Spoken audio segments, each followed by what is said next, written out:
Since chapter 1 of the Elysian Realm, I've been wondering what the prime objective of the World Serpent is with sending successors into the Elysian Realm. Most players, including myself, had assumed that May would be receiving some kind of power-up at the end of it.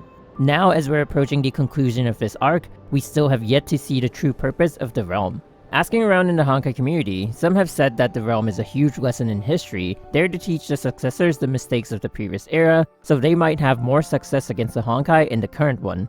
Some think it's a training ground, and the successors can gain new combat skills by obtaining the Signets of the Flame Chasers. As we approach chapter 2, there were also speculations that the realm was used to perform the Icarus surgery on World Serpent members, sort of like a rite of passage, but also a way to strengthen the World Serpent.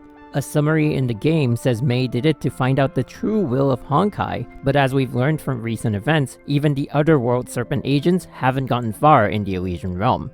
My theory, however, is that obtaining the Signets and later on the Crystal Rose Keys is a way of unlocking the Elysian Realm. When we first entered the Elysian Realm, we were greeted by what appeared to be an android of Elysia, who's none other than the number 2 of the Flame Chasers. Our primary objective was to meet all the Flame Chasers and obtain their Signets. In order to do that, we had to somehow be acknowledged by each of them. As we follow May's journey, we learn of how Raven deals with the Elysian Realm, and it seems like she's just taking it easy, and it paints a picture of how there doesn't seem to be any expectations of these successors when they get sent in. At about the same time, we learn about the deep end of the Elysian Realm, and how even though the realm is a virtual space, and successors dying in it just means they respawn, that dying in the deep end is actually dangerous, which I assume could lead to the successor actually dying in real life. This probably means that not all of the Elysian Realm is virtual as we had thought. Fast forward a few acts, and May has obtained all 13 Signets. She fights Epona and gets past the deep end and enters Elysian Everlasting, where Elysia reveals that she was the 13th Herrscher of the previous era. The Elysian Realm then gets brought over from side story to main story. Through chapter 30, we learn of the existence of several keys in the form of crystal roses. Selected Flame Chasers each hold a key, and obtaining all of them will grant access to an island near Elysian Everlasting, which will reveal the truth of how Elysia became a Herrscher. Even up to chapter 30, the true reason why successors are sent to the Elysian Realm has yet to be revealed. It is also still unclear why Elysia is the only one with an actual physical body, and how the information of her Honkai impact is not only recorded in the Elysian Realm, but also known to her sim. Furthermore, it is also revealed that the whole of Elysian Everlasting is taken from Elysia's memories, which probably means that the island and the events we're about to be able to access and witness also stem from Elysia's memories. My initial theory was that Elysia was somehow able to retain her consciousness after becoming a Herrscher, and she allowed to sync up with the Elysian Realm, which could mean she probably fought alongside the Flame Chasers on the moon against the Herrscher of the End.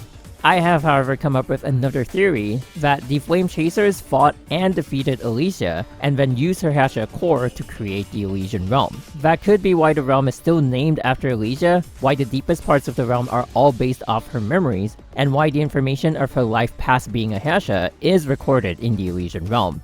As for the successors, my theory on that is that within the deepest parts of the Elysian Realm lies its true form, that is actually a divine key. If it is truly a Herrscher core powering the Elysian Realm, we also know that Herrscher cores can store the memories of its previous host. And since we know that Elysia was the 13th Herrscher, it would make a lot of sense why the Elysian Realm was built around her memories. So back to the relevance of the successors. The Flame Chasers, including Kevin himself, might have put a safeguard to prevent the divine key from falling into the wrong hands. And that safeguard is that the Flame Chasers evaluate and deem worthy this so-called successor before handing the divine key over. Kevin in the current era might think that the Flame Chasers would deem him unworthy to wield this key, and started sending successors in hopes that one of them might miraculously pass the test and reactivate this divine key, which he would then try to take from them. At the point of recording this video, the powers of the 13th Herrscher have yet to be revealed. But having played the version 6.0 CN beta, I've learned that the title of the 13th Herrscher is the Herrscher of Human Ego. Though I haven't seen anything lore related, her ultimate does kind of open up some sort of bubble universe-like space. My guess is, if the Elysian Realm truly is a divine key, it might have terraforming abilities or the ability to create or be a bubble universe on its own. Adding to that, she does actually say, "It begins and ends with me." This could mean the 13 Herrschers and, in extension, the 13 Divine Keys powers could have some kind of link to any human being, maybe within a limited range. Should this be true, it might end up being a crucial part of Project Stigma, which would mean that Kevin would most likely go after May and try to claim the Divine Key for himself, assuming that the theory is true and that she actually obtains it. And that's all we have for my theory on the Elysian Realm. What do you think the objective of the Successor sent into the Elysian Realm actually is? Leave your theories in the comments section. Thank you for watching, and until next time, this has been MG. Bye-bye.